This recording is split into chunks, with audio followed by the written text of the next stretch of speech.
principal opposition party, the Congress, kicked some dust on a clip of Union Home Minister Amit Shah, in which he goes after the Ambedkar love of the opposition. What Shah meant was that the use of the name of the father of our constitution as a talisman by the opposition was not taking them anywhere. What it got interpreted as was totally different, and for a bit put the BJP on the back foot.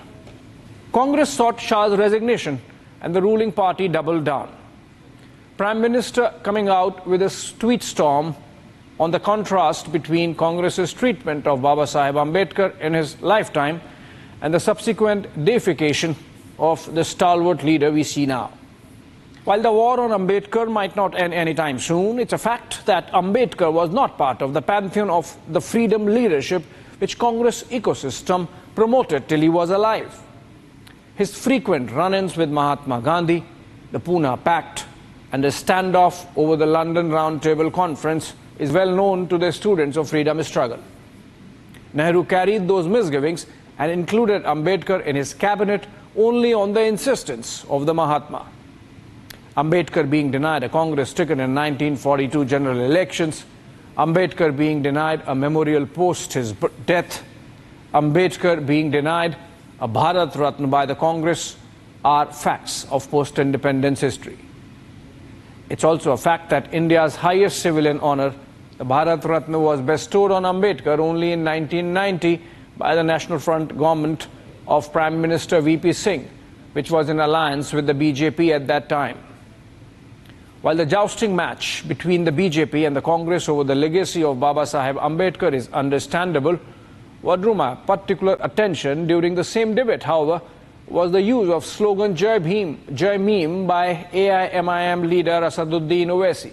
Nisar मैं तेरी गलियों के वतन के जहां चली है रस्म के कोई ना सर उठा के चले जो कोई चाहने वाला तवाफ को निकले नजर चुरा के चले सर हम जिस्म और जान बचा के चले बहुत है जुल्म दस्ते बहाना के लिए सर हम जो चंद अहले जुरू तेरे नाम ले वाले इख्तिदार की कुर्सियों पर बैठने वाले जो लोग थे और है वो इंटेलेक्चुअली डिसऑनेस्ट है संविधान सच्चा है जय भीम जय भीम आइन जिंदाबाद. The barrister from Hyderabad is an astute politician and very open about his Muslim politics, just like the BJP is about its Hindutva. Let's look at some of the aspects of Ambedkar through his writings, which make one wonder if Owaisi has done even basic due diligence on Babasaheb. Ambedkar's thoughts on Muslims, Islam, and the idea of Pakistan are encapsulated in his book called Pakistan or the Partition of India. I shall quote extensively from the book to create a profile of Ambedkar for Owaisi's appraisal. In the chapter, Must There Be Pakistan, he says, India's unity is as ancient as nature. Within this geographic unit and covering the whole of it, there has been a cultural unity from time immemorial.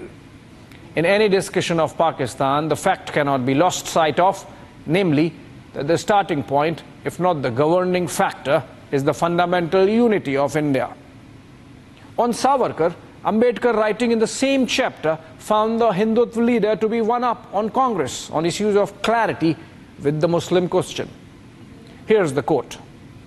This alternative of Mr. Savarkar to Pakistan has about it a frankness, boldness and definiteness which distinguishes it from the irregularity, vagueness and indefiniteness which characterizes the Congress declarations about minority rights. Mr. Savarkar's scheme has at least the merit of telling the Muslims thus far and no further. The Muslims know where they stand with regard to the Hindu Mahasabha. On the other hand, with the Congress, the Muslimans find themselves nowhere because the Congress has been treating the Muslims and the minority question as a game in diplomacy, if not duplicity. Unquote. Babasaheb had strong views on the Muslim sense of separatism and wanted the creation of Pakistan to be incumbent upon a complete transfer of population. He thought that any partition that leaves Muslims in India would not solve the communal question. He panned the social and political aggression of Muslims and worried out loud about the complete absence of social reform from within the Muslim society. According to him, the burqa, and this is important for the hijab activists of the Muslim community in India today, the burqa was the most hideous sight one can witness in India. Let me quote extensively on what Ambedkar thought of the impact of burqa on Muslims or Muslim women. Such seclusion cannot but have its deteriorating effects upon the physical condition of Muslim women. Parda deprives Muslim women of mental and moral nourishment. Being deprived of healthy social life, the process of moral degeneration must and does set in. They lag behind their sisters from other communities, cannot take part in any outdoor activity, and are weighed down by a slavish mentality and an inferiority complex. The physical and intellectual effects of parda are nothing as compared to its effects on morals." Unquote. That's Ambedkar on Islam, Muslims and Pakistan, Mr. Owaisi. Now let's delve a bit on the Jai Bheem part of the Owaisi sign-off in Parliament. When it came to leaving Hinduism because he felt persecuted as a Dalit, Ambedkar made a clear, conscious choice, after due deliberation, to move to an Indic faith, Buddhism. He toyed with the idea of converting to Sikhism, but gave up on realizing that even the Sikh society had hierarchies which would not easily accept a convert as an equal.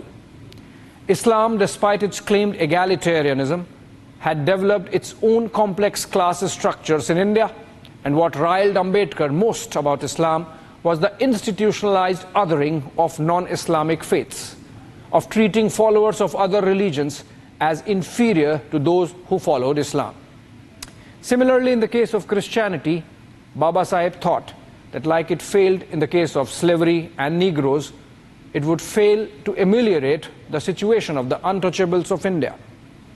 In the case of Christianity, he was also particularly concerned about the fact that an increase in Christian faith followers in India through conversions might strengthen the British rule in the country, and hence chose Buddhism. Somewhere at the back of his mind would have been influences like that of the Marathi Brahmin teacher, Krishnaji Keshav Ambedkar, who gave him his Brahmin surname, or Sharda Kabir, his Brahmin wife, who became Savita Ambedkar and provided him companionship, or the Maratha rulers of Baroda state, the Gayakwads, who provided him ample opportunity to curate his career on merits within the framework of the same Hindu society. Make your own readings on Ambedkar now.